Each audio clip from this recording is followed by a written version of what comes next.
Now, I just briefly want to make the people understand, how can anyone do something like this? And for that, I have to explain to you what is RSS. RSS, Mr. Narendra Modi is a life member of RSS. RSS was an organization that was inspired by Adolf Hitler and Mussolini, came about in 1925. They believed in racial purity, racial superiority. They also believed they were an Aryan race, like the Nazi believed they were an Aryan race. All that I'm saying can be verified. This is the time of information revolution. You can Google all this, what I'm saying. But it is very important for me to explain this to you so you know what is happening in India. This RSS believed in the ethnic cleansing of Muslims from India. At one point, there was racial superiority of the Hindu race. Secondly, it was hatred for the Muslims and for the Christians, because they believed that this golden age of Hindu civilization was stopped because of Muslim rule centuries back and then the British rule of India. So it was racial superiority and hatred for Muslims and Christians. This is openly stated. You look at the founding fathers of RSS, Golwalkar and Savarkar. Just Google them and you'll find out. And this ideology of hate is what murdered the great Mahatma Gandhi in 1948. It was this ideology of hate that made Narendra Modi in 2002 do a pogrom against Muslims in Gujarat when he was the chief minister. He allowed 3 days for these RSS goons who were inspired by the Hitler brown shirts. They actually wear brown shirts. This RSS, the Congress Home Minister gave a statement that in RSS camps, terrorists are being trained. And these terrorists butchered 2,000 Muslims and 150,000 Muslims were made homeless. Narendra Modi could not travel to the US because of that. And I need to make you understand this background before I explain to you that what sort of a mindset would lay siege to 8 million people with 900,000 troops. Women, children, sick people, locked in as animals. In fact, of what I know of England, if 8 million animals were locked in, the RSPCA would have made a lot of noise about it. These are human beings.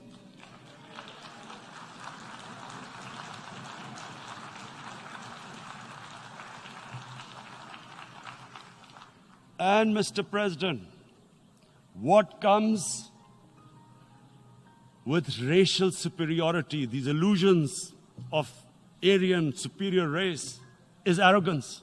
The two go together. And it's arrogance that makes people make mistakes and do stupid things. Cruel things like what Narendra Modi has done. It's sheer arrogance. And it's arrogance that has blinded him from the fact that what is going to happen when the curfew is lifted? Has he thought about it? This hasn't been thought through. What is he going to do when he lifts the curfew? Does he think that people of Kashmir will quietly accept the status quo because India has changed the constitution and taken away the special status? They'll accept that? Mr. President, 100,000 Kashmiris have died in the past 30 years because they were denied the right given by the United Nations, the right for self-determination. 100,000 have died and 11,000 women have been raped. There are two United Nations human rights reports on this. The world hasn't done anything because India is a huge market, 1.2 billion people. Sadly, the material prevails over the human. But this has serious consequences. Again, I repeat, that's why I'm here. Look, what is going to happen when the curfew is lifted will be a bloodbath.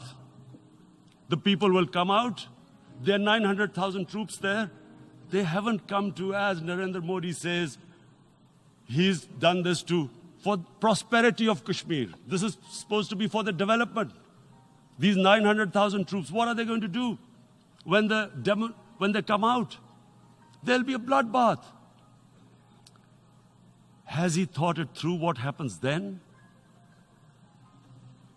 Mr. President, has anyone thought that what happens when there is a bloodbath?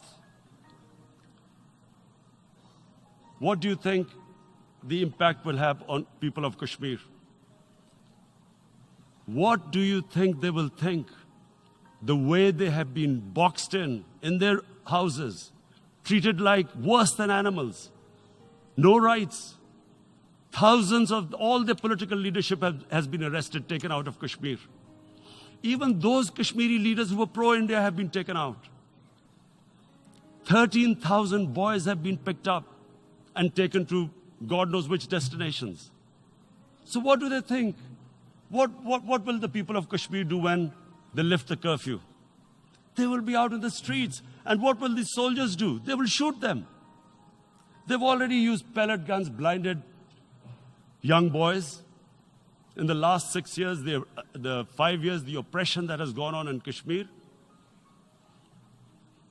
And so, Kashmiris will be further radicalized. Mr. President, there will be another Pulwama. And guess what? India will blame us. They're already blaming us. They're saying all this is happening because of Pakistan. One of their defense ministers said, there are 500 terrorists lined up on the border to go in. Why would Pakistan send 500 terrorists when there are 900,000 troops? What impact are they going to make? What will they do?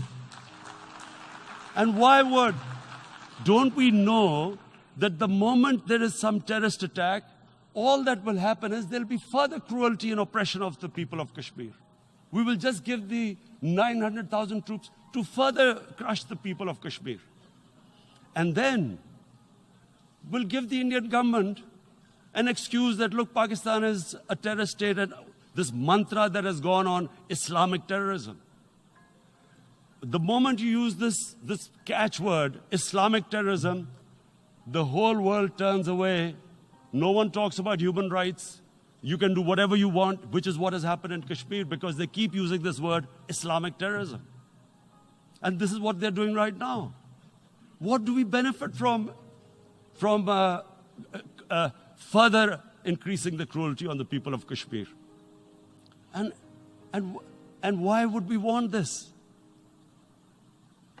But there is no other narrative left for India.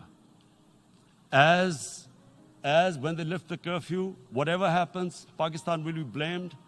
And there is always a danger of another Pulwama. They might come and bomb us again. And then another cycle might start.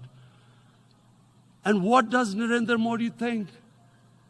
That 180 million Muslims of India are thinking right now.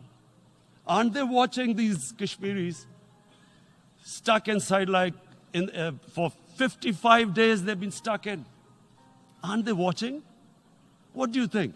Don't you think that the Muslims will be radicalized in India? And I'm talking about 180 million people.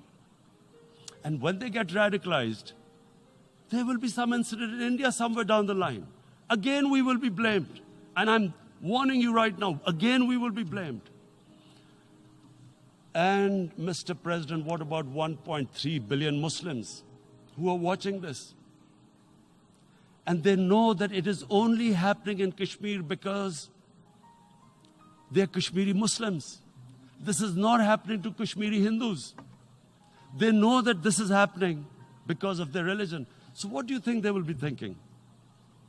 What do you think the Jewish community would think if there were, forget 8 million, 8,000 Jews stuck like this?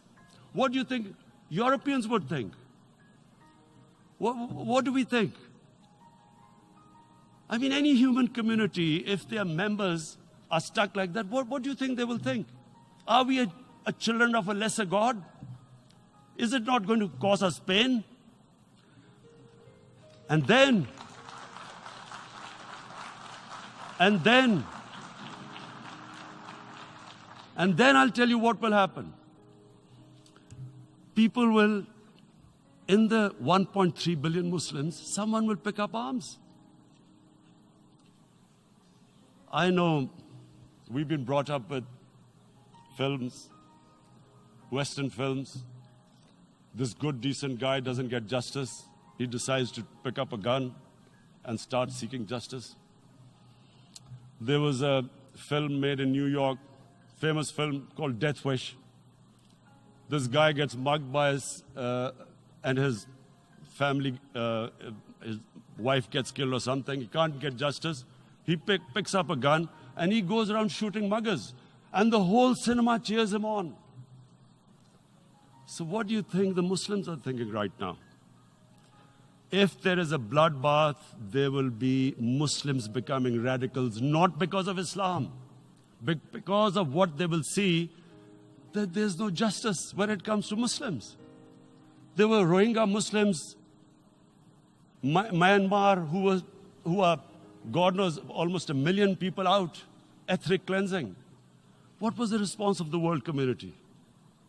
So what do you think will be the response of 1.3 billion Muslims? I picture myself.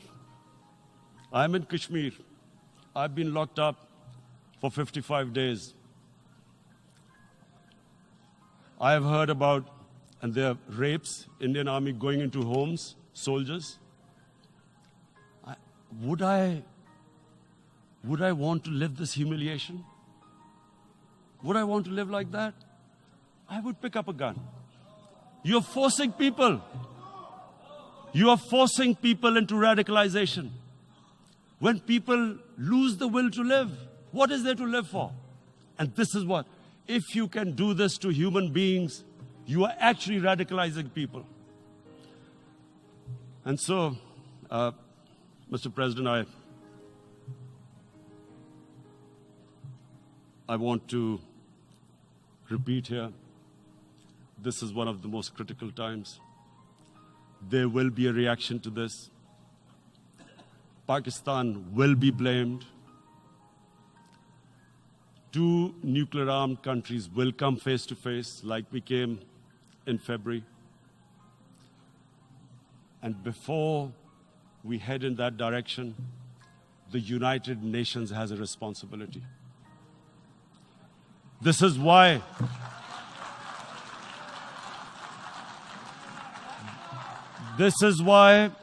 the United Nations came into being in 1945. You were supposed to stop this happening. I feel we are back to 1939, Munich. Czechoslovakia has been taken, annexed. What is the world community going to do? Is it going to appease a market of 1.2 billion, or is it going to stand up for justice and humanity?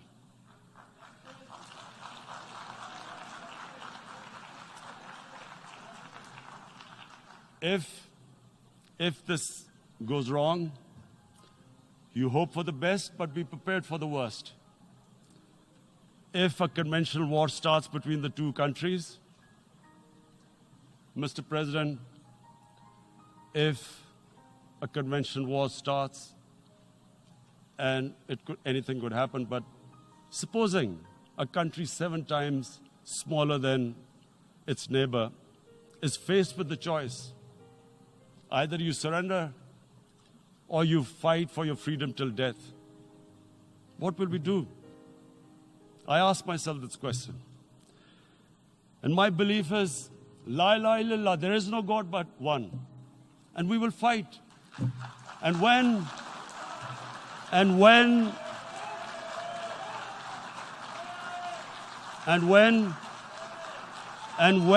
a nuclear armed country fights to the end, it will have consequences far beyond the borders. It will have consequences for the world, which is why I repeat I'm here. Because I'm warning you, it's not a threat. It's a fair worry that where are we headed? And I've come here to tell the UN, you've got to, this is a test for the United Nations. You are the one who guaranteed the people of Kashmir the right of self-determination. They are suffering because of that. And this is the time. This is the time not to appease like in 1939 appeasement took place. This is the time to take action. And number one action must be that India must lift this inhuman curfew, which has lasted for 55 days. It must free all political prisoners, and especially those